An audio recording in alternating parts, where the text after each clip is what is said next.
लोकमत परिवाराच्या वतीनं अमृत महोत्सव वाढदिवसानिमित्त शरद पवार यांचा सत्कार करण्यात आला। यावेळी त्यांची मुलाखत घेण्यात आली। भाजपची भूमिका छोट्या राज्यांना अनुकूल आहे। राज्यात त्यांची सत्ता आहे, त्यामुळे त्यांनी विधानसभेत याबाबत बहुमत मिळाल्यास आमचा त्याला विरोध असणार नाही। मुख्यमंत्र्यांनी पुढच्या वेळी स्वतंत्र विदर्भाच्या नावाने निवडणूक लढवावी। मतपेटीद्वारे याचा निर्णय झाल्यास आम्हालाही तो मान्य राहील, असे मत माजी केंद्रीय कृषी मंत्री शरद पवार यांनी व्यक्त केलं। लोकमत परिवाराच्या वतीनं शरद पवार यांचा अमृत महोत्सवानिमित्त लोकमत माध्यम समूहाचे अध्यक्ष खासदार विजय दर्डा आणि एडिटर इन चीफ राजेंद्र दर्डा यांच्या हस्ते सत्कार करण्यात आला। पुण्यातील लोकमत भवनात रंगलेल्या या सोहळ्याला राजकीय, सामाजिक, सांस्कृतिक, उद्योग, व्यवसाय, प्रशासन आदी विविध क्षेत्रातील मान्यवर मोठ्या संख्येने उपस्थित होते। यावेळी लोकमतच्या विविध आवृत्त्यांमधील संपादकांनी पवार यांच्याशी संवाद साधला। दिल्ली क्रिकेट असोसिएशन देशातल्या ज्या सगळ्या असोसिएशन आहेत त्यातली फार वेगळी असोसिएशन आहे। याचा Mumbai cricket association, Maharashtra cricket association, त्याचे अध्यक्ष आमचे अजय शिर्के आहेत। आता अजय शिर्केनं कोणी फुकट फास मागायला गेला तर त्याचं उत्तर काय होतं हे जे शिर्केनं ओळखतात त्यांना ठाऊक आहे। ते असं कशा गोष्टीला पाठिंबा देत नाही। पण दिल्लीमध्ये कॉम्प्लिमेंटरी पासेस हे आम्हाला द्यावे लागतात सगळीकडे। मी मुंबईचा अध्यक्ष आहे, तो मुंबईसुद्धा कमिशनर पोलिसने सांगितलं आम्ही नाही म्हणत नाही, कस्टमच्या माणसांनी सांगितलं तर आम्ही नाही म्हणत नाही, इन्कम टॅक्स कमिशनरने आम्ही सांगितलं काही पासेस पाठवायचं आम्ही नाही म्हणत नाही, कारण आमचे अकाउंट त्याच्याकडे जात असतात।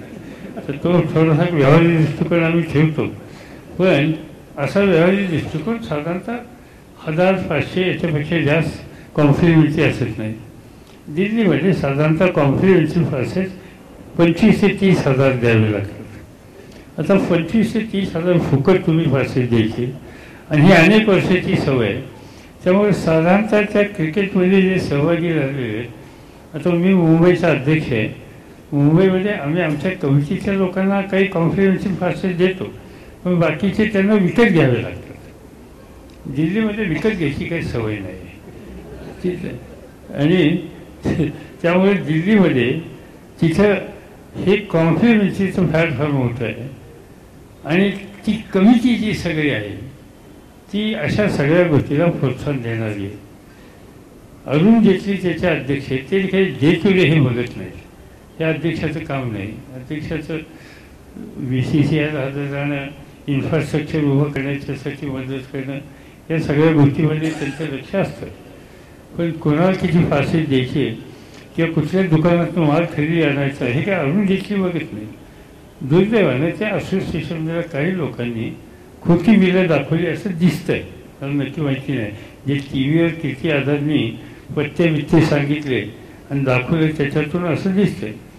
आणि कीर्ती आझाद हे गेली 4-5 वर्ष आम्हाला लोकांना सांगत होते की इथं असं चाललेलं आहे, असं चाललेलं आहे, पण आम्ही जनरली इंटरनल ॲडमिनिस्ट्रेटिव्ह सेटअपमध्ये इतरांचा हस्तक्षेप करत नाही, त्यामुळे आम्ही कधी केलं नाही। पण आम्हाला ही गोष्ट माहिती आहे की अरुण जेटली असल्या गलीचे काम कधी करणार नाही, ते असल्या चुकीच्या रस्त्याला जाणारा ग्रस्त नाही, त्याला काही पडलेलं नाही।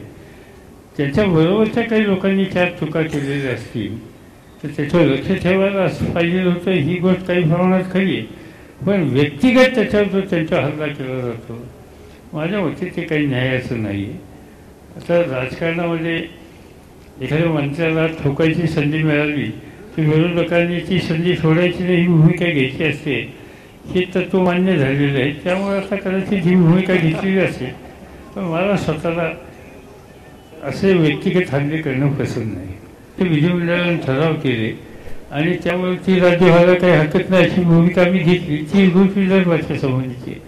आता प्रश्न असा आहे की विदर्भ किंवा मराठवाडा हा आत्ता संकटात विशेषतः मराठवाडा सापडला आहे, तो दुष्काळामुळे सापडलेला आहे। कारखानदारी मराठवाड्यामध्ये किती वाढली ही जर तुम्ही एक 30 वर्षांपूर्वी 40 वर्षांपूर्वीची साखर कारखानदारीची एकंदर संख्या मराठवाड्याची बघितली आणि आजची जर बघितली त्यावेळेस 5 असतील, आज 50 आहेत, हा इतका फरक झालेला आहे। हे ठिकठिकाणी झाले, पाटबंधाऱ्याचे प्रकल्प झाले।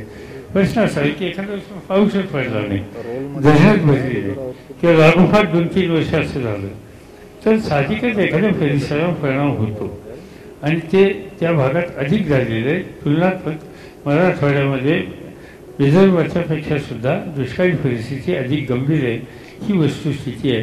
पण प्रामुख्यानं धरणाचे प्रकल्प, आता जायकवाडीसारखं धरण महाराष्ट्रातलं क्रमांक 1चं धरण आहे.